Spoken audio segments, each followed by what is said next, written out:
রাজধানী green life হাসপাতালে ডাক্তারের ভুল চিকিৎসায় রোগী মৃত্যুর অভিযোগ উঠেছে। শনিবার মধ্যরাতে এ নিয়ে হট্টগোল শুরু করেন নিহত স্বজনরা। তাদের অভিযোগ, হার্টের সমস্যা নিয়ে হাসপাতালে ভর্তি হলেও অপারেশনের আগে সুস্থ ছিলেন নিহত মোশাররফ হোসেন।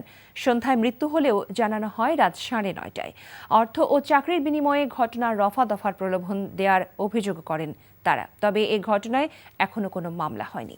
বিস্তারিত দেখুন আবির আহমেদের আরও একটি রিপোর্টে। মোশাররফ হোসেনের এই ছবি শনিবার দুপুরের। এর কিছুক্ষণ পরেই গ্রিন লাইফ হাসপাতালের অপারেশন থিয়েটারে প্রবেশ করেন তিনি। বুকে ব্যথা নিয়ে কিছুদিন আগে গ্রিন লাইফ হাসপাতালে ডাক্তার দেখান মোশাররফ হোসেন। এ সময় ডাক্তার দ্রুত ওপেন হার্ট সার্জারির পরামর্শ দেন। তবে অপারেশন শেষে অপারেশন থিয়েটার থেকে বের হয় তার নিথর দেহ। আমি দ্বিতীয়বার আসলাম যে কি হয়েছে স্যার, আমার আব্বার না বললেন অপারেশন হয়েছে, কি হয়েছিল, কিন্তু হঠাৎ করে তোমার আব্বুর কোনো আমরা প্রেশার পাচ্ছি না, পালস পাচ্ছি না, এজন্য আবার আমরা সাথে সাথে কি ওটিতে নিয়ে আসছি। দেখো পরে আমি ওদিকে যে একটা মিটার যে থাকে টানানো যে দেখা যায়, ওখানে দেখি 0-0। অপারেশনের পর মৃত্যু হলেও হাসপাতাল কর্তৃপক্ষের ভূমিকা ছিল নীরব। অভিযোগ, মৃত্যু 3.5 ঘন্টা পর জানানো ছাড়াও ঘটনা ধামাচাপা দিতে দেয়া হয় অর্থ ও চাকরির প্রলোভন। পরে বলে আচ্ছা তোমার পড়ালেখার খরচ যাবতীয় যা লাগে, মাসিক বেতন, সেমিস্টার ফি সব আমি দেব, তোমার আমি গ্রিন লাইফ মেডিকেলও পড়ালেখা শেষ করে চাকরি দিব। এদিকে চিকিৎসায় অবহেলা মানতে নারাজ হাসপাতাল কর্তৃপক্ষ। বিশেষজ্ঞ চিকিৎসকদের তত্ত্বাবধানে অপারেশন হয়েছে বলে দাবি তাদের। তাহলে আমরা চেষ্টা করবো যে ওনাকে নিয়ে এটা উত্তরটা দিতে। তাহলে ভিতরে কিছু ইনসিডেন্স তো আর আমার পক্ষে জানা নাই বা আমি ছিলামও না। এই ঘটনায় গ্রিন লাইফ হাসপাতাল কর্তৃপক্ষের গাফিলতি দেখছে পুলিশ। অভিযোগের ভিত্তিতে পরবর্তী ব্যবস্থা নেওয়ার আশ্বাস দিয়েছেন তারা। ওনাদের ম্যানেজমেন্টে একটা সমস্যা আছে, সেটা হলো আপনার ওই টাকা দেওয়ার পরে যে একটা টাকা রিসিভ দেওয়ার কথা, সেটা ওনারা না দিয়ে হাতে লেখা রিসিভ, এটা নিয়ে ওনাদের একটু কমপ্লেন আছে, অভিযোগকারীদের কমপ্লেন আছে। সেটা ওনারা যদি আমাদের এখানে আসে, যদি কোনো কমপ্লেন করে। নিহতের ঘটনায় মধ্যরাতে হাসপাতালে হট্টগোল শুরু করেন নিহতের স্বজনরা। ডাক্তার ও হাসপাতালের বিরুদ্ধে কঠোর শাস্তির দাবি জানান তারা। আবির আহমেদ, এনটিভি নিউজ, ঢাকা। বাংলাদেশে ইসলামী চরমপন্থা আসবে না বলে মন্তব্য করেছেন অন্তর্বর্তী সরকারের প্রধান উপদেষ্টা ডক্টর মোহাম্মদ ইউনূস। ধর্মের বিষয়ে বাংলাদেশের তরুণেরা খুবই পক্ষপাতহীন উল্লেখ করে তিনি বলেছেন, তরুণেরা দেশকে নতুন করে গড়তে চান। প্রভাবশালী ব্রিটিশ সাময়িকী দ্য ইকোনমিস্টকে দেওয়া এক সাক্ষাৎকারে ডক্টর ইউনূস একথা বলেন। বাংলাদেশ 2024 সালে ইকোনমিস্টের বর্ষসেরা দেশ নির্বাচিত হয়েছে। সবচেয়ে সুখী বা ধনী নয়, বরং গত 12 মাসে কোন দেশ সবচেয়ে বেশি উন্নতি করেছে সেই বিচারে বর্ষসেরা দেশ বেছে নেওয়া হয়। বাংলাদেশকে বর্ষসেরা নির্বাচনের ক্ষেত্রে ছাত্র জনতার অভ্যুত্থানে স্বৈরাচার শেখ হাসিনা সরকারের পতন এবং বাংলাদেশের নতুন যাত্রা শুরুর বিষয়কে গুরুত্ব দিয়েছে ইকোনমিস্ট। বাংলাদেশ বর্ষসেরা দেশের খেতাব পাওয়ার পরিপ্রেক্ষিতে ডক্টর ইউনূসের সাক্ষাৎকার নেওয়া হয়েছে। যুক্তরাষ্ট্র ও যুক্তরাজ্যে 300 কোটি টাকা পাচারের অভিযোগে সাবেক প্রধানমন্ত্রী শেখ হাসিনা ও তার ছেলে সজীব ওয়াজেদ জয়ের বিরুদ্ধে অনুসন্ধান শুরু করেছে দুর্নীতি দমন কমিশন। দুর্নীতি দমন কমিশন সূত্রে এ তথ্য জানা গেছে। এর আগে 9 প্রকল্পে 80,000 কোটি টাকা অনিয়ম এবং দুর্নীতির অভিযোগে শেখ হাসিনা, তার বোন শেখ রেহানা, ছেলে সজীব ওয়াজেদ জয় ও বোনের মেয়ে টিউলিপ সিদ্দিকীর বিরুদ্ধে অনুসন্ধানের সিদ্ধান্ত নিয়েছে দুদক। 17 ডিসেম্বর থেকে তাদের বিরুদ্ধে অনুসন্ধানে কাজ শুরু হয়। জানা গেছে, রূপপুর পারমাণবিক বিদ্যুৎ প্রকল্প, বিশেষ আশ্রয়ণ প্রকল্প, বেবচা সহ 9টি প্রকল্পে এসব অনিয়ম দুর্নীতি হয়েছে। দিনাজপুরে এক সপ্তাহের ব্যবধানে সব ধরনের চালের দাম কেজিতে বেড়েছে 3 থেকে 5 টাকা। আকস্মিক দাম বৃদ্ধিতে চাল কিনতে হিমশিম খাচ্ছেন ক্রেতারা। চালের দাম বৃদ্ধির জন্য ব্যবসায়ীরা দুষছেন মিল মালিকদের। আর মিল মালিকরা বলছেন, বাজারে ধানের সরবরাহ কমে যাওয়ায় বেড়েছে চালের দাম। দিনাজপুর থেকে ফারুক হোসেনের পাঠানো রিপোর্ট। চাল নিয়ে চালবাজি। নতুন আমন ধানের মৌসুম শুরুতেই অস্থিতিশীল চালের বাজার। খাদ্য ভাণ্ডার নামে খ্যাত দিনাজপুর থেকে দেশের মোট চাহিদার প্রায় 35% চাল সরবরাহ হয় বিভিন্ন জেলায়। দিনাজপুরের প্রধান চালের বাজার বাহাদুর বাজার সহ বিভিন্ন হাট বাজারে চালের দামে ঊর্ধ্বগতি। জিরাশাইল এক সপ্তাহ আগে ছিল ৭৫ টাকা, এখন তা বেড়ে দাঁড়িয়েছে ৮০ টাকা। নাজিরশাইল ৮০ টাকা থেকে বেড়ে বিক্রি হচ্ছে ৮৪ টাকায়। সব ধরনের চালের দাম বৃদ্ধিতে নাবিশ্বাস ভোক্তাদের।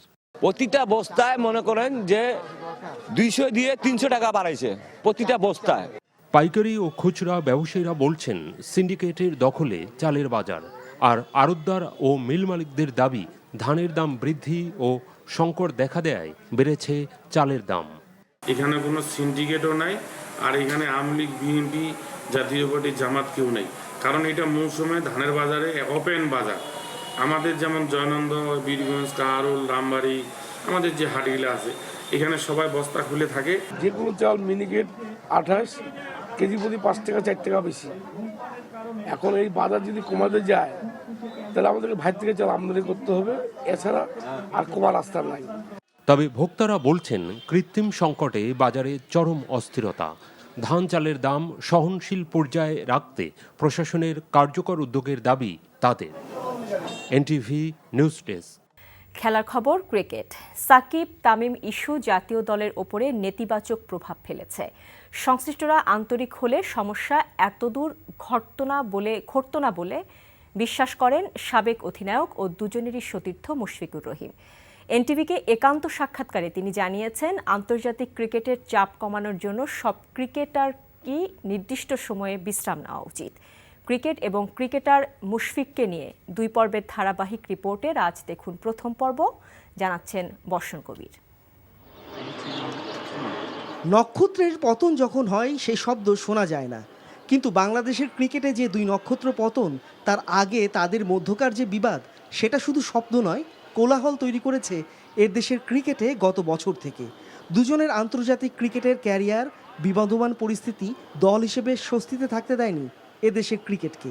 এই অস্বস্তি দলের সবচেয়ে অভিজ্ঞ ক্রিকেটার হিসেবে মুশফিকুর রহিমকেও ভাবিয়েছে অনেক। 17 বছর ধরে একটা টিমকে সার্ভিস দিয়েছে, তো আমার মনে হয় যে শুধু এটা দুইজনের ওদের দোষ দিয়ে লাভ নেই। এখানে মানে অন্যান্য যারা আছেন সামগ্রিকভাবে সবারই এই জায়গাটাই প্রবলেম ছিল। তারা এত বড় একটা নাম, এত বড় একটা প্লেয়ার, এটা শুধু লোকালি না, এটা ইন্টারন্যাশনালি একটা টিমের উপর ইফেক্ট পড়ে। তো আমার মনে হয় যে এই জায়গাটা যদি বসে সব কিছু সমাধান সম্ভব, যদি কেউ উদ্যোগ নেয়, এই সৎ উদ্যোগটা, আমার কাছে মনে হয় যে সবাই মুখে বলে যে হ্যাঁ এটা বলা হবে, করা হবে, বাট আলটিমেটলি যদি কেউ একটু সাহসিকতা নিয়ে এই উদ্যোগটা নেয়, আমার কাছে মনে হয় যে শুধু তাদের জন্য না, এটা টিমের জন্য ভালো হবে এবং ইন ফিউচারও একটা ভালো এক্সাম্পল সেট হয়ে যাবে। বছর বছর আইসিসির ভবিষ্যৎ সূচিতে খেলায় শুধু বাড়ছে। মানসম্পন্ন ক্রিকেটার সংকটে যারা বর্তমানে খেলছেন তাদের শরীরের ওপর বয়ে যাচ্ছে ঝড়। মুশফিক ইনজুরিতে না থাকলে ক্যারিবীয় সিরিজটাও খেলতে হতো। সাবেক অধিনায়ক সব ক্রিকেটার ও বোর্ডের জন্য একটা বার্তা পরিষ্কার করে দিয়েছেন এই অতি খেলার ধকল সামলাতে। এখন এমন একটা ট্রানজ্যাকশন পিরিয়ড আসছে যে জায়গাটায় ওই ইন্ডিভিজুয়াল প্লেয়ারকেও বুঝতে হবে যে হ্যাঁ আমি এই জায়গাটা পর্যন্ত খেলতে পারি এবং সেটাকে আমি মেন্টালি এবং ফিজিক্যালি আমি স্ট্রেচ করতে পারি, then I should take a 1 month break or a 2 weeks break so that I can be fresh and then coming back again. Specially যারা 3 ফরম্যাট খেলে তাদেরকে এই চিন্তাগুলো অবশ্যই তাদের নিজেদের জন্য করা উচিত, কারণ আপনার 12 মাস কখনোই 10 মাস 11 মাস কনসিস্টেন্টলি ভালো খেলে ইটস ভেরি ডিফিকাল্ট নাওয়াডেজ। ব্যাটিং নিয়ে দীর্ঘ সমস্যা পাড়ি দিচ্ছে এখনকার ব্যাটাররা। কপাল গুনে পেসাররা ভালো করায় এবছর নামের পাশে 3টি দেশের বাইরের টেস্ট জয় লেখা হয়েছে। আমাদের পেস বোলাররা লাস্ট 3-4 বছর যে কনসিস্টেন্টলি ভালো পারফরমেন্স করছে, তো তাদের যে কন্ডিশনটা ওভারসিজে যখন পায় তারাও জানে যে তাদের ওই স্কিল লেভেলটা ওই রকম লেভেলে যে তারাও ওই রকম উইকেটে 20টা উইকেট নিতে পারে এবং আমরা এই জন্যই 3টা ম্যাচ জিতেছি। এবং আমি মনে করি যে আমাদের দেশেও যদি আমরা এখন ওইরকম স্পোর্টিং উইকেট ইভেন টেস্ট ম্যাচও যদি আমরা এখন করতে পারি, আমার মনে হয় যে কোনো টিমের এগেনস্টে আমরা অনেক বেটার রেজাল্ট করতে পারবো। আপনি যতই টেস্ট ম্যাচ জেতেন না কেন, আপনার কনসিস্টেন্সি ভালো খেলার যে প্রবণতা, এটা যদি একটা টিমের ভিতরে না থাকে তাহলে আসলে একটু ডিফিকাল্ট হয়ে যায়। টেস্ট চ্যাম্পিয়নশিপে যতগুলো সার্কেল হয়েছে, এটা কম্পেয়ার টু আদার সার্কেল এটা সবচাইতে বেস্ট হয়েছে ওভারসিজ। মুশফিকের পরবর্তী সাক্ষাৎকারে থাকবে তার 100তম টেস্ট ও 20 বছরের আন্তর্জাতিক ক্যারিয়ার নিয়ে বিস্তারিত। বর্ষণ কবির, এনটিভি নিউজ, ঢাকা। এক যুগ পর পাঠকের হাতে পৌঁছালো দৈনিক আমার দেশ পত্রিকা। পাঠক চাহিদার কারণে দিনের শুরুতে পত্রিকাটির সব কপি বিক্রি হয়ে যায়। পত্রিকা স্ট্যান্ড থেকে খালি হাতে ফিরতে হয় অনেককে। আর আমার দেশ কার্যালয় পরিদর্শন করে সরকারি 2 উপদেষ্টারা বলেছেন, আগ্রাসনের বিরুদ্ধে সোচ্চার থাকবে দৈনিক আমার দেশ। নূর হোসেনের রিপোর্ট। পরে দীর্ঘ এক যুগ বন্ধ থাকার পর আবারও নতুন উদ্যমে পাঠকের হাতে পৌঁছালো দৈনিক আমার দেশ পত্রিকা। পছন্দের পত্রিকা হাতে পেয়ে খুশি অনেকে। আমার দেশ পত্রিকার পাশে থেকে একটি নতুন বাংলাদেশ গড়ার প্রত্যয় নিয়ে এগিয়ে যাওয়ার আহ্বান জানাচ্ছি। তবে বাড়তি চাহিদার কারণে দিনের শুরুতেই পত্রিকা স্ট্যান্ডগুলোতে থাকা আমার দেশ পত্রিকার সব কপি বিক্রি হয়ে যায়। প্রিয় পত্রিকা কিনতে এসে খালি হাতে ফিরতে হয় অনেককে। পত্রিকাটা কিনতে আসছিলাম, বাট এখানে এসে হকার আঙ্কেল বললো যে ওনার কাছে নাকি আর পত্রিকা নাই। তা আমি চাই হচ্ছে তারা যাতে ভবিষ্যতে সার্কুলেশনটা আরেকটু বৃদ্ধি করে এবং প্রোডাকশনটা আরেকটু বাড়ায়। আমাদের পত্রিকা শেষ হয়েছে 10টা 10:30 ভিতরে, এখনো থাকলে আরো এক দেশের পত্রিকা এমবি যাবে নরমালি। গত 2 মাসের টানা খাটুনির পর পত্রিকা প্রকাশিত হওয়ায় আনন্দের ফল্গুধারা বইছে পত্রিকাটির নতুন এই প্রধান কার্যালয়ে। কারণ বাজারে এই কার্যালয় পরিদর্শনে আসেন অন্তর্বর্তীকালীন সরকারের 2 উপদেষ্টা। তারা বলেন নতুন বাংলাদেশের প্রতিচ্ছবি হবে দৈনিক আমার দেশ। বন্ধ হওয়ার আগে আমার মনে আছে এটা বিপুল ভাবে পাঠক নন্দিত ছিল এবং ফ্যাসিস্ট সরকার তারা বাংলাদেশে যে ফ্যাসিজম চালু করেছে তার পেছনে সংবাদপত্র জগতে সবচেয়ে বড় শত্রু মনে করতো মাহমুদুর রহমান ভাইকে, আমার দেশকে। আশা করব আমার দেশ অন্যায়ের বিরুদ্ধে সেই প্রতিবাদী ধারার নেতৃত্ব বজায় রাখবে। আশা করব আমার দেশ নির্যাতিত মানুষের মুখপাত্র হিসাবে তার অবস্থান ধরে রাখবে। আধিপত্যবাদের বিরুদ্ধে কঠোর অবস্থান বজায় রেখে বাংলাদেশের স্বাধীনতা সার্বভৌমত্বের প্রহরী হওয়ার প্রত্যাশা পত্রিকাটির সম্পাদক মাহমুদুর রহমানের। পাঠক এবং রাষ্ট্র ছাড়া কারো কাছে দায়বদ্ধতা নাই, কোনো দলের কাছে নাই, কোনো ব্যক্তির কাছে নাই। আমাদের নিউজে কেউ ছাড় পাবে না। সেটা যদি আমার পাশে যে 2জন অতি ক্ষমতাবান মন্ত্রী দাঁড়িয়ে আছেন তাদের কোনো নিউজ পাওয়া যায়, সেটাও আমার কোনো ছাড় পাবে না আমার দেশে। বস্তুনিষ্ঠতার সঙ্গে দেশের মানুষের স্বার্থে আমার দেশ কথা বলবে বলেও জানান মাহমুদুর রহমান। নূর হোসেন, এনটিভি নিউজ, ঢাকা। জাতীয় সংসদ নির্বাচনে কমিশনের একক এবং ব্যাপক ক্ষমতা দিতে সুপারিশমালা চূড়ান্ত করেছে নির্বাচন ব্যবস্থা সংস্কার কমিশন। এজন্য নতুন আইন করে আলাদা নির্বাচন সার্ভিস প্রতিষ্ঠান সৃষ্টি, সরকারের সিদ্ধান্ত বাতিলের ক্ষমতা, শাস্তি এবং প্রার্থিতার বিষয়ে সিদ্ধান্তের পূর্ণাঙ্গ ক্ষমতা পেতে পারে কমিশন। একই সঙ্গে প্রধানমন্ত্রী পদে 2 বারের বেশি নির্বাচনে অযোগ্যতা এবং কমিশনের নিজস্ব ব্যয় সংবিধান সংশোধনের প্রস্তাব দেওয়া হয়েছে। মোট 18টি প্রস্তাবনা চূড়ান্ত করেছে নির্বাচন ব্যবস্থা সংস্কার কমিশন। আরিজ আহমেদকে সাথে নিয়ে নিয়ামুল আজিজ সাদেকের রিপোর্ট। সময়ের মধ্যে এবং সবার মতামতের ভিত্তিতে প্রায় 3 মাস রাজনৈতিক দল অংশীজনের কাছ থেকে 24,982টি মতামত ও প্রস্তাবনার ভিত্তিতে সংস্কার প্রস্তাব চূড়ান্ত করেছে নির্বাচন ব্যবস্থা সংস্কার কমিশন। পুরো প্রস্তাবনা জুড়ে নির্বাচন কমিশনকে শক্তিশালী করতে সংবিধান সংশোধন আইন প্রণয়নের কথা জানাবে তারা। এটা অনেক কিছুর উপর নির্ভর করে। প্রথমত এটা বাদ দেওয়া হবে কিনা আমরা নিশ্চিত নই, কারণ এটা সংবিধান সংশোধন কমিটির পক্ষ থেকে এটার প্রস্তাব আসতে হবে, তারপরে এটা এই যে সরকার গ্রহণ করতে হবে, রাজনৈতিক দলগুলো একমত হইতে হবে। আমরা একটা নীতিমালার সুপারিশ করব অতীতের যে এই দুঃখজনক ঘটনা, কলঙ্কজনক ঘটনা আমি বলবো, এগুলো যেন পুনরাবৃত্তি না হয়। সংবিধান সংশোধন করে কমিশনে নিয়োগে রাষ্ট্রপতির সঙ্গে প্রধানমন্ত্রীর পরামর্শের বিধান বাদ দেয়া, স্পিকারের নেতৃত্বে বিশেষ কমিটি করে কমিশনের ব্যয় নির্বাহ, তফসিলি নির্বাচনে আদালতের অযাচিত হস্তক্ষেপ বন্ধের সুপারিশ করা, সংসদের উচ্চকক্ষ ও নিম্নকক্ষ করা, যাদের গোপন ভোটে রাষ্ট্রপতি নির্বাচিত হবেন, 2টি কক্ষে 2 ধরনের ভোটিং সিস্টেম করার সুপারিশ করা হয়েছে। একটা অন্যতম লক্ষ্য হলো দ্বিকক্ষ বিশিষ্ট সংসদের ভারসাম্য সৃষ্টি করা, কিন্তু এটা নির্ভর করবে অনেক কিছুর উপর। এবার তো হবে না, পরের বারে এটা, কারণ এটা সংবিধান সংশোধন লাগবে। আরও নির্ভর করবে কী ধরনের রাষ্ট্রপতি হয়। রাষ্ট্রপতি যদি স্বাধীনচেতা হন, উনি যদি নিরপেক্ষ নির্দলীয় হন, তাহলে এটা সুফল বয়ে আনবে। সুপারিশমালায় আন্তর্জাতিক ট্রাইব্যুনালে দণ্ডিতদের নির্বাচনে অযোগ্য করা, ঋণ ও বিল খেলাপিদের অডিটের মাধ্যমে যাচাই ও দ্রুত নিষ্পত্তির ব্যবস্থা, জাতীয় পরিচয়পত্রের পূর্ণ নিয়ন্ত্রণ কমিশনে রাখা, না ভোট বেশি হলে ওই আসনে পুনর্নির্বাচন এবং 100টি আসনে ঘূর্ণায়মন পদ্ধতিতে সরাসরি সংরক্ষিত নারী আসনে নির্বাচন।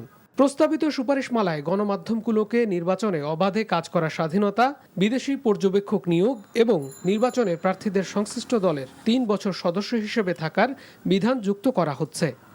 Niamul Aziz Sadek, NTV news, Dhaka. নারায়ণগঞ্জের রূপগঞ্জের পূর্বাচলে পুলিশের চেকপোস্টে প্রাইভেট কার চাপায় বুয়েট শিক্ষার্থী মুহতাসিম মাসুদ নিহতের ঘটনায় গ্রেফতারকৃত 3 আসামির 2 দিন করে রিমান্ড মঞ্জুর করেছে আদালত। সকালে নারায়ণগঞ্জের সিনিয়র জুডিশিয়াল ম্যাজিস্ট্রেট নূর মহসিনের আদালত এই আদেশ দেন। এর আগে সকালে কঠোর নিরাপত্তার মধ্যে 3 আসামি প্রাইভেট কার চালক মুবিন আল মামুন, তার 2 বন্ধু মিরাজুল করিম এবং আসিফ চৌধুরীকে আদালতে হাজির করা হয়। পুলিশ প্রত্যেককে 5 দিন করে রিমান্ড আবেদন করেন। শুনানি শেষে আদালত আসামিদের প্রত্যেককে 2 দিন করে রিমান্ড মঞ্জুর করেন। এদিকে ন্যায় বিচারের দাবিতে সকাল থেকে আদালত প্রাঙ্গণে অবস্থান নেন নিহত মুহতাসিম মাসুদের সহপাঠী সহ বুয়েটের শিক্ষার্থীরা। শুনানি পর্যন্ত তারা সেখানে বিক্ষোভ করেন। নির্বাচন ব্যবস্থা সংস্কার কমিশনে প্রধান কমিশনার ডক্টর বদিউল আলম মজুমদার বলেছেন, আগামীতে অতীতের মতো কোনো প্রহসনী নির্বাচন হবে না। নির্বাচনী ব্যবস্থাকে শক্ত অবস্থানে দাঁড় করাতে কাজ করছে কমিশন। দুপুরে চট্টগ্রাম জেলা প্রশাসনিক সম্মেলন কক্ষে নির্বাচন সংশ্লিষ্ট নানা প্রতিষ্ঠান ও ব্যক্তিদের সাথে আগামী নির্বাচন নিয়ে মতবিনিময় সভায় তিনি এ কথা বলেন। এ সময় তারা 2014, 18 ও 24-এর জাতীয় সংসদ নির্বাচনে নানা অসঙ্গতির পাশাপাশি নির্বাচনী ব্যবস্থা নিয়ে নানা প্রস্তাব তুলে ধরেন। কমিশন প্রধান বলেন, দেশের মানুষ নির্বাচন নিয়ে আগ্রহ আছে। আগামীতে অতীতের মতো কোনো প্রহসনের নির্বাচন হবে না। এই যে অপরাধী যেসব কর্মকাণ্ড হয়েছে, হত্যাকাণ্ড ঘটেছে, মানবতার বিরোধী হত্যাকাণ্ড, এবং একই সাথে আমাদের নির্বাচনের ব্যবস্থাকে নির্বাসনে পাঠিয়েছে, এটার যেন অবসানের জন্য সবাই বদ্ধপরিকর। একটা সুষ্ঠু নিরপেক্ষ নির্বাচন হোক, যার মাধ্যমে আমাদের গণতান্ত্রিক ব্যবস্থাটা একটা শক্ত ভিতরে দাঁড়ায়। এটা জন আকাঙ্ক্ষা এবং আমাদেরও আকাঙ্ক্ষা। সেই লক্ষ্যে আমরা কাজ করছি।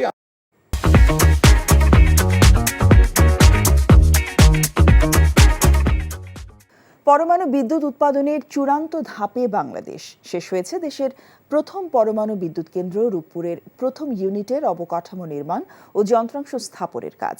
নিবিড় পর্যবেক্ষণে যন্ত্রাংশের কার্যকারিতা নিশ্চিতের পর চুল্লিতে পরমাণু জ্বালানি সংযোজনে প্রস্তুত প্রকল্প কর্মীরা। পাবনা থেকে ABM ফজলুর রহমানের পাঠানো report.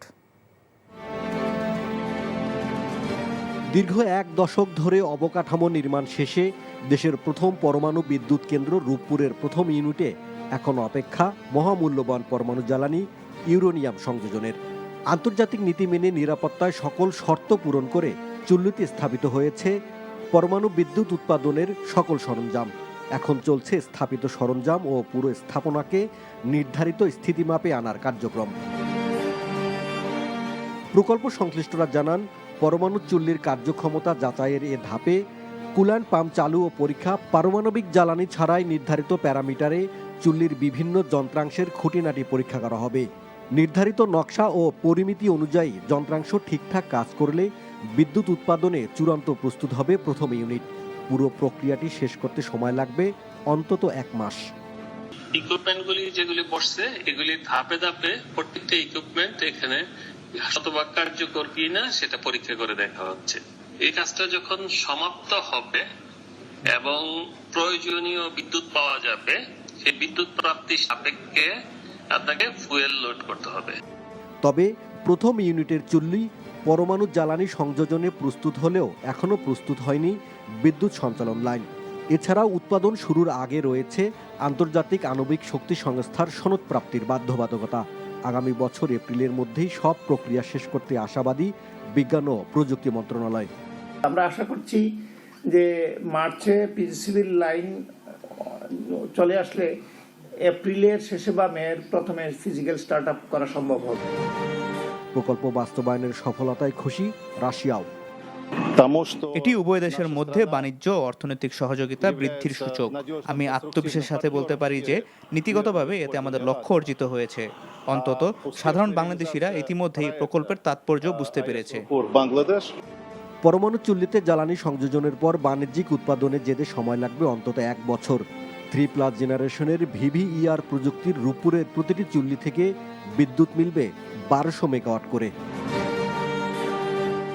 NTV news desk. Tongi Bishwa Ijtema মাঠে সংঘর্ষের ঘটনায় সাতপন্থী নেতা মুয়াজ বিন নূরে 3 দিনের রিমান্ড মঞ্জুর করেছেন গাজীপুর চিফ মেট্রোপলিটন আদালত। গাজীপুর মেট্রোপলিটন কোর্ট পুলিশ পরিদর্শক মোহাম্মদ আহসানুল্লাহ চৌধুরী জানান, পুলিশের পক্ষ থেকে 7 দিনের রিমান্ড আবেদন করলে আদালত 3 দিনের রিমান্ড মঞ্জুর করেন। পরে ম্যাজিস্ট্রেট কোর্টের অতিরিক্ত চিফ আলমগীর আল মামুন শুনানি শেষে 3 দিনের রিমান্ড মঞ্জুর করেন। সকালে কড়া নিরাপত্তার মধ্য দিয়ে তাকে এজলাসে আনা হয়। গত শুক্রবারে রাজধানী খিলক্ষেত থেকে মোয়াজ বিন নূরকে অভিযান চালিয়ে গ্রেফতার করা হয়েছে। আজ সকালে টঙ্গী পশ্চিম থানায় মোয়াজ বিন নূরকে হস্তান্তর করে। দেশকে যেন কেউ বিভক্ত করতে না পারে সেজন্য সবাইকে সতর্ক থাকার আহ্বান জানিয়েছেন বিএনপি মহাসচিব মির্জা ফখরুল ইসলাম আলমগীর। পঞ্চগড়ের বোদায় এক জনসভায় তিনি এই আহ্বান জানিয়ে বলেন, বিএনপি সংস্কার চায় বলেই অনেক আগে 31 দফা রাষ্ট্র সংস্কারের প্রস্তাব দিয়েছে। পঞ্চগড়ের সাজ্জাদুর রহমানকে সাথে নিয়ে আরও জানাচ্ছেন হাসান মাহমুদ। পঞ্চগড়ের বোদা উপজেলার সাকুয়া কলেজ মাঠ অভিমুখী বিএনপি নেতাকর্মীদের স্রোত। জনসভায় যোগ দিতে চতুর্মুখী মানুষ। ভয় ও বাধাহীন মুক্ত পরিবেশে দীর্ঘ 6 বছর পর সাম্য, সম্প্রীতি, মানবাধিকার আর সবার আগে বাংলাদেশ শিরোনামের এই জনসভায় বিএনপি মহাসচিব মির্জা ফখরুল ইসলাম আলমগীর গেল 15 বছর ফ্যাসিস্ট বিরোধী সংগ্রামে নেতাকর্মীদের ত্যাগের প্রতি শ্রদ্ধা জানান। বলেন, যারা সম্পদ কেড়ে নেয় তারা নেতা হতে পারে না। আমরা বলেছি যে সংস্কারটা আমরা চাই। 2016 সালে আমাদের নেত্রী ভিশন বাংলাদেশ 2030 দিয়েছিলেন। আমাদের নেতা তারেক রহমান সাহেব তিনি 2 বছর আগে 31 দফা দিয়েছেন। সেই 31 দফাটা কি? সংস্কার। লোকে বলে এই সংস্কার কি জিনিস? সাধারণ মানুষ সংস্কার অত বুঝে না। তাই কে বুঝে? মূল কথা আমি যেন ভোটটা দিতে পারি, আমার দেশে যেন শান্তি থাকে। ভারতে বসে শেখ হাসিনা ষড়যন্ত্র করে দেশকে বিপদে ফেলতে চায় উল্লেখ করে মির্জা ফখরুল বলেন, বিভেদ ভুলে ঐক্যবদ্ধ হয়ে সবাইকে তা রুখে দিতে হবে। 71 সালে আমরা ভুলতে পারি না। 71 সালে আমাদের একটা স্বাধীন দেশের জন্ম হয়েছে। আমি আমার নিজেকে চিনতে পেরেছি 71 সালে। আমাদের উপর যেন কেউ কোনোদিন অন্যায় ভাবে আমাদের দেশের ভেতরে হাত না দেয় তার ব্যবস্থা আমাদেরকে করতে হবে। এখন যেন দেশটিকে বিভক্ত করতে না পারে। আমরা সবাই এক এবং আমাদের মাথায় যেন কেউ কাঁঠাল ভাঙতে না পারে তার জন্য আমরা সদা সতর্ক থাকি। পঞ্চগড় অঞ্চলে বিএনপি নেতাকর্মীদের ঐক্য অটুট রাখার প্রত্যয় জানান স্থানীয় নেতারাও। Hasan Mahmud, NTV news, Dhaka. দেশকে যেন কেউ বিভক্ত করতে না পারে সেজন্য সবাইকে সতর্ক থাকার আহ্বান জানিয়েছেন বিএনপি মহাসচিব মির্জা ফখরুল ইসলাম আলমগীর। পঞ্চগড়ের বোদায় এক জনসভায় তিনি এই আহ্বান জানিয়ে বলেন, বিএনপি সংস্কার চায় বলেই অনেক আগে 31 দফা রাষ্ট্র সংস্কারের প্রস্তাব দিয়েছে। পঞ্চগড়ের সাজ্জাদুর রহমানকে সাথে নিয়ে আরও জানাচ্ছেন হাসান মাহমুদ। পঞ্চগড়ের বোদা উপজেলার সাকুয়া কলেজ মাঠ অভিমুখী বিএনপি নেতাকর্মীদের স্রোত। জনসভায় যোগ দিতে চতুর্মুখী মানুষ। ভয় ও বাধাহীন মুক্ত পরিবেশে দীর্ঘ 6 বছর পর সাম্য, সম্প্রীতি, মানবাধিকার আর সবার আগে বাংলাদেশ শিরোনামের এই জনসভায় বিএনপি মহাসচিব মির্জা ফখরুল ইসলাম আলমগীর গেল 15 বছর ফ্যাসিস্ট বিরোধী সংগ্রামে নেতাকর্মীদের ত্যাগের প্রতি শ্রদ্ধা জানান। বলেন, যারা সম্পদ কেড়ে নেয় তারা নেতা হতে পারে না। আমরা বলেছি যে সংস্কারটা আমরা চাই। 2016 সালে আমাদের নেত্রী ভিশন বাংলাদেশ 2030 দিয়েছিলেন। আমাদের নেতা তারেক রহমান সাহেব তিনি 2 বছর আগে 31 দফা দিয়েছেন। সেই 31 দফাটা কি? সংস্কার। লোকে বলে এই সংস্কার কি জিনিস? সাধারণ মানুষ সংস্কার অত বুঝে না। তাই কে বুঝে? মূল কথা আমি যেন ভোটটা দিতে পারি, আমার দেশে যেন শান্তি থাকে। ভারতে বসে শেখ হাসিনা ষড়যন্ত্র করে দেশকে বিপদে ফেলতে চায় উল্লেখ করে মির্জা ফখরুল বলেন, বিভেদ ভুলে ঐক্যবদ্ধ হয়ে সবাইকে তা রুখে দিতে হবে। 71 সালে আমরা ভুলতে পারি না। 71 সালে আমাদের একটা স্বাধীন দেশের জন্ম হয়েছে। আমি আমার নিজেকে চিনতে পেরেছি 71 সালে। আমাদের উপর যেন কেউ কোনোদিন অন্যায় ভাবে আমাদের দেশের ভেতরে হাত না দেয় তার ব্যবস্থা আমাদেরকে করতে হবে। এখন যেন দেশটিকে বিভক্ত করতে না পারে। আমরা সবাই এক এবং আমাদের মাথায় যেন কেউ কাঁঠাল ভাঙতে না পারে তার জন্য আমরা সদা সতর্ক থাকি। পঞ্চগড় অঞ্চলে বিএনপি নেতাকর্মীদের ঐক্য অটুট রাখার প্রত্যয় জানান স্থানীয় নেতারাও। Hasan Mahmud, NTV news, Dhaka.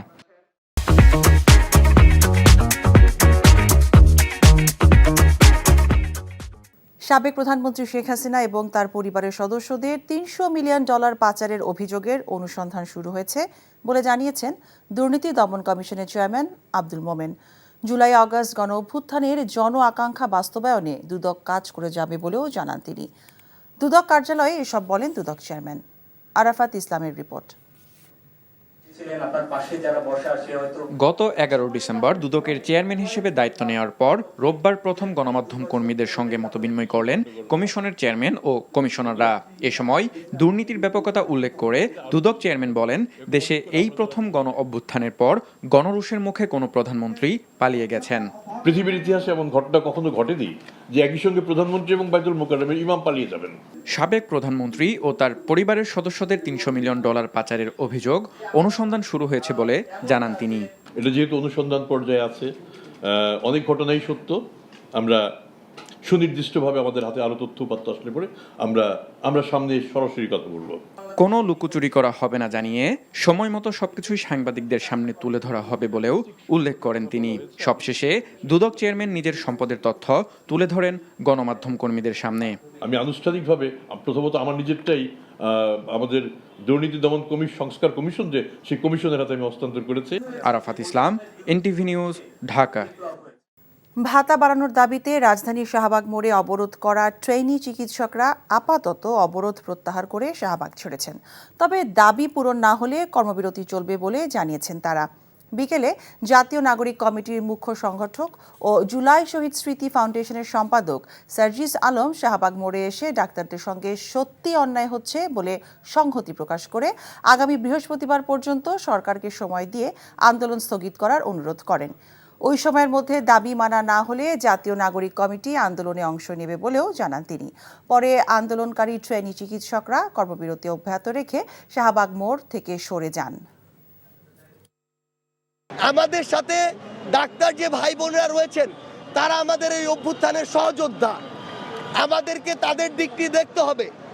যদি এই বৃহস্পতিবার বিকাল 5টার মধ্যে এটি না হয় তাহলে আমরা কথা দিচ্ছি আমরা তাদের সাথে একসাথে রাজপথে নামবো। প্রতিটা পোস্ট গ্রাজুয়েট ট্রেনি ডক্টর নবম গ্রেডের সমমানের স্যালারি এবং সকল সুযোগ সুবিধা পাবে এবং এইটা জানুয়ারি মাস থেকে কার্যকর হবে।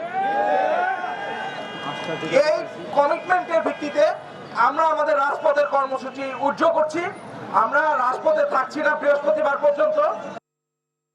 এক সপ্তাহের মধ্যে আওয়ামী লীগের নিবন্ধন বাতিল সহ 3 দফা দাবি বাস্তবায়ন না হলে সচিবালয় ঘেরাওয়ের হুঁশিয়ারি দিয়েছেন ইনকিলাব মঞ্চের নেতারা।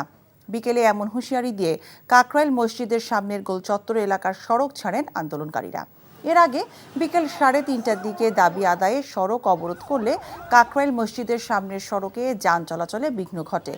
খবর পেয়ে ঘটনাস্থলে পৌঁছলে প্রধান উপদেষ্টার একান্ত সচিব সজীব এম খায়রুল ইসলামের কাছে 3 দফা দাবি সংবলিত স্মারকলিপি দেন ইনকিলাব মঞ্চের নেতারা। এর আগে পূর্ব ঘোষণা অনুযায়ী জুলাই বিপ্লবে অংশ নেওয়া ছাত্র জনতার নিরাপত্তা নিশ্চিতের দাবিতে প্রধান উপদেষ্টার বাসভবনের উদ্দেশ্যে যাত্রা করে তারা। পরে বাধার মুখে বিকেলে আন্দোলনকারীরা কাকরাইল মসজিদের সামনের গোলচত্বর এলাকার সড়ক অবরোধ করেন। বঙ্গোপসাগর যাতে দ্বন্দ্ব সংঘাতের কেন্দ্রে পরিণত না হয় সেই লক্ষ্যে সরকার কাজ করে যাচ্ছে বলে জানিয়েছেন পররাষ্ট্র উপদেষ্টা মোহাম্মদ তৌহিদ হোসেন। সকালে রাজধানীর BIISS অডিটোরিয়ামে বঙ্গোপসাগরের সঙ্গে পুনঃসংযোগ স্থাপন অভিন্ন স্বার্থের খোঁজ শীর্ষক সেমিনারে তিনি এই মন্তব্য করেন। আন্তর্জাতিকভাবে এই এলাকার ওপর বড় বড় শক্তির নজর পড়েছে বলেও জানান তিনি। অন্যদিকে পররাষ্ট্র মন্ত্রণালয়ে সাংবাদিকদের তিনি বলেন, সীমান্তে দুর্নীতির কারণে রোহিঙ্গা অনুপ্রবেশ আটকানো কঠিন। এখনই অনুপ্রবেশের লাগাম টেনে না ধরলে পরিস্থিতি আরও বেশি খারাপ হবার আশঙ্কা তার। বঙ্গোপসাগর অঞ্চল অর্থনীতি ও ভূ-কৌশলগত কারণে ফোকাল পয়েন্টে পরিণত হয়েছে, যার ফলে আঞ্চলিক এবং আন্তর্জাতিকভাবে এই এলাকায় বড় বড় শক্তির নজর পড়েছে। এটা দ্বন্দ্ব সংঘাতের কেন্দ্র না হয়ে যেন সহযোগিতার কেন্দ্রে পরিণত হয়, আমরা সে চেষ্টা করছি। কোটা বা অন্য ক্যাডার থেকে নয়, বরং উপসচিব পদে প্রশাসন ক্যাডার থেকেই শতভাগ পদোন্নতি এবং উপসচিব ও যুগ্ম সচিব পদোন্নতিতে পরীক্ষা না দেবার দাবি জানিয়েছে বাংলাদেশ অ্যাডমিনিস্ট্রেটিভ সার্ভিস অ্যাসোসিয়েশন। সচিবালয়ে জনপ্রশাসন সচিবের দপ্তরের সামনে জড়ো হয়ে এসব দাবি জানান তারা। পরে জনপ্রশাসন সচিব জানান, প্রশাসন স্থিতিশীল রেখে সামনে এগিয়ে যাওয়ার লক্ষ্যে কাজ করবে সংস্কার কমিশন। রিপোর্ট করছেন রোকনউদ্দিন। 17 ডিসেম্বর সাংবাদিকদের সাথে মত বিনিময় করে জনপ্রশাসন সংস্কার কমিশনের প্রধান জানিয়েছিলেন, উপসচিব পদে পদোন্নতিতে প্রশাসন ক্যাডারের 50% এবং অন্য সব ক্যাডার থেকে 50% কোটা রাখার সুপারিশ করা হবে। সেই সাথে পদোন্নতি পেতে দিতে হবে পরীক্ষাও। বিষয়টি সামনে আসার পর থেকে প্রতিবাদ জানিয়ে আসছেন প্রশাসন ক্যাডারের সদস্যরা। রোববার সকালে জনপ্রশাসন সচিবের দপ্তরের সামনে জড়ো হন প্রশাসন ক্যাডারের শতাধিক কর্মকর্তা। বৈঠক করেন সচিবের সাথেও। আমরা কিন্তু কোনো ক্যাডারকে প্রশাসন ক্যাডারের পক্ষ থেকে আন্ডারমাইন করছি না। যার যার অবস্থান থেকে যার যার ক্যাডার পদের থেকে তারা উপরের দিকে ওঠার যে সুযোগ আছে, তাদের সুযোগটা অবারিত আছে। সেই জায়গা থেকে আমরা কখনোই কারো বিরুদ্ধাচরণ করছি না। আমরা একটা রাষ্ট্রকে, জনপ্রশাসনকে কোনোভাবে যাতে অস্থিতিশীল না করা হয়, সেই জন্য আমাদের কর্মকর্তারা এখানে এসেছেন বিনীতভাবে অনুরোধ জানানোর জন্য। জনপ্রশাসন সংস্কার কমিশনের সদস্য সচিব ও জনপ্রশাসন সচিব বলেন, কয়েকটি মৌলিক বিষয়ে ভুল বোঝাবুঝি হয়েছে, যা আলোচনা করে ঠিক করা হবে। সংস্কার কমিশনের প্রতিবেদন এখনো খসড়া পর্যায়ে আছে বলেও জানান তিনি। জনপ্রশাসন সংস্কার কমিশন বলতে যা বোঝায়, একটা আমাদের ওয়ার্কশপ বলেন, সেমিনার বলেন, ক্লোজ ডোর ডিসকাশন বলেন অথবা ওপেন ডিসকাশন বলেন, করে একটা মতামত এই কমিশনকে দেওয়া হবে। এটা আজকে তো আমরা মনে করেন এই সপ্তাহের শুরু, আমরা এই সপ্তাহের মধ্যেই করবো ইনশাল্লাহ। এই সরকারকে কতটুকু স্থিতিশীল রেখে জনস্বার্থে জনগণকে নিয়ে আগানো যায়, এটাই আমার লক্ষ্য। 31 ডিসেম্বর পর্যন্ত যে কেউ জনপ্রশাসন সংস্কার কমিশনের কাছে সুপারিশ দিতে পারবে বলেও জানান সচিব। Rokonuddin, NTV news, Dhaka. সম্প্রতি কয়েকজন শিক্ষার্থীকে গুপ্ত হত্যা করা হয়েছে দাবি করে তদন্ত কমিটি গঠন করে 7 দিনের মধ্যে প্রয়োজনীয় ব্যবস্থা না নিলে আবারও ঢাকা অবরোধের ডাক দেওয়া হবে বলে জানানো হয়েছে বৈষম্য বিরোধী ছাত্র আন্দোলনের বেসরকারি বিশ্ববিদ্যালয়গুলোর পক্ষ থেকে। বিকেলে সচিবালয়ে স্বরাষ্ট্র উপদেষ্টার কাছে তাদের নিরাপত্তা সহ 4 দফা দাবি সম্বলিত স্মারকলিপি তুলে দিয়ে এসব বলেন শিক্ষার্থীরা। উক্ত দাবিগুলি যদি আগামী 48 ঘন্টার মধ্যে পূরণ না হয়, কিংবা এর প্রতি আমরা যদি কোনো দৃশ্যমান আচরণ না দেখি আমাদের এই দাবিগুলোর প্রতি, তাহলে আমরা এখান থেকে কঠোর পদক্ষেপ নিতে বাধ্য হব এবং সেই কঠোর পদক্ষেপ আমরা ঢাকা অচলের মতো আরও কঠিন পদক্ষেপ নিতে বাধ্য হব। শেখ হাসিনার প্রেস উইংয়ের দায়িত্ব ছিল নেতিবাচক সংবাদ ঠেকানো, এমন মন্তব্য করে প্রধান উপদেষ্টার প্রেস সচিব শফিকুল আলম বলেছেন, বর্তমান অন্তর্বর্তী সরকার এমন আচরণ করে না। সাংবাদিকদের শক্তিশালী সংগঠন তৈরি করতে সরকারের প্রচেষ্টা রয়েছে বলেও জানান তিনি। রাজধানী ঢাকায় আয়োজিত এক সেমিনারে গণমাধ্যম সংস্কার কমিশনের প্রধান কামাল আহমেদ বলেন, সংবাদ মাধ্যমের দায়িত্বশীলতা আর জবাবদিহিতা নিশ্চিতে কাজ করছে কমিশন। নাজিবুর রহমানের রিপোর্ট। বিগত আওয়ামী লীগ সরকারের স্বৈরশাসনের অধীনে গণমাধ্যমও ছিল অসহায়। চেষ্টা করেও স্বাধীন গণমাধ্যমের কাতারে যেতে পারেনি অনেকে। এমন অবস্থার পরিবর্তন আনতে centre for governance studies CGS আয়োজিত উন্মুক্ত আলোচনায় বসেন জ্যেষ্ঠ সাংবাদিক ও গণমাধ্যম সংস্কার কমিশনের সদস্যরা। ছিলেন প্রধান উপদেষ্টার প্রেস সচিবও। রাজধানীর সিরডাপ মিলনায়তনে গণতান্ত্রিক পুনর্গঠনের জন্য সংলাপ গণমাধ্যম প্রসঙ্গ শীর্ষক সেমিনারে স্বাধীন সাংবাদিকতার মূল বাধা ও গণমাধ্যম কর্মীদের বেতন ভাতা নিয়ে সমালোচনা করেন আলোচকরা। 80% সাংবাদিক 10,000 টাকার কম বেতন পায়। চিন্তা করতে পারেন, এমন অনেক সাংবাদিক আছে একটা জেলা পর্যায়ে কাজ করে, তার শুধু বেতন পাই না, যার যেটাকে নিয়োগ দেয়, কার্ড দেয়, সেটাকে বলে যে তুমি কত আমাকে দিবা প্রতি মাসে। সেলফ সেন্সরশিপে আমরা একদম কাবু হয়ে পড়েছি। এখান থেকে আমরা বেরোতে পারছি এবং বেরোতে না পারলে আজকের দিনে এটা কঠিন হবে আমাদের এই যাত্রা। সাংবাদিকদের শক্তিশালী সংগঠন তৈরি করতে সরকারের প্রচেষ্টার কথা জানিয়ে প্রধান উপদেষ্টার প্রেস সচিব শফিকুল আলম বলেন, গণমাধ্যমে শৃঙ্খলা আনতে প্রয়োজন সাংবাদিকদের ন্যূনতম বেতন কাঠামো এবং সংবাদ মাধ্যমের অবাধ স্বাধীনতা। প্রত্যেকটা সাংবাদিক এটা নিয়ে জোর দেওয়া উচিত যে যে আসবে সংবাদ পড়তে এত টাকার নিচে বেতন দিতে পারবে না, সরি, তাহলে পত্রিকা চালাবেন না, ওয়েবসাইট চালাবেন না, ঘরে বসে থাকে। আমরা নতুন ইউনিয়ন চাই, নতুন দেশ, নতুন বাংলাদেশের নতুন ইউনিয়ন, যারা সাংবাদিকের প্রত্যেকটা রাইটের জন্য তারা আওয়াজ তুলবে। সেমিনারে গণমাধ্যম সংস্কার কমিশনের প্রধান কামাল আহমেদ বলেন, স্বাধীন সংবাদ পরিবেশনের আইনি বাধা সংশোধন সহ সংবাদ মাধ্যমগুলোকে প্রভাবমুক্ত রাখতে হবে। আমাদের নিজেদের সেলফ রিফ্লেকশন দরকার, আমাদের গত 15 বছরের কন্টেন্ট অ্যানালিসিস করতে হবে, সেটা করা দরকার। আরেকটা বলি, বিভিন্ন সংস্থার হস্তক্ষেপ, এই হস্তক্ষেপ বন্ধ করার সাহস আমাদেরকেই অর্জন করতে হবে। গণমাধ্যম কিভাবে সংস্কার করা হবে তা জানতে বিশিষ্টজন ও সাধারণ মানুষের মতামত নিতে আগামী 1 থেকে 7 জানুয়ারি মাঠ পর্যায়ে জরিপ চালাবে গণমাধ্যম সংস্কার commission. Najibur Rahman, NTV news, Dhaka.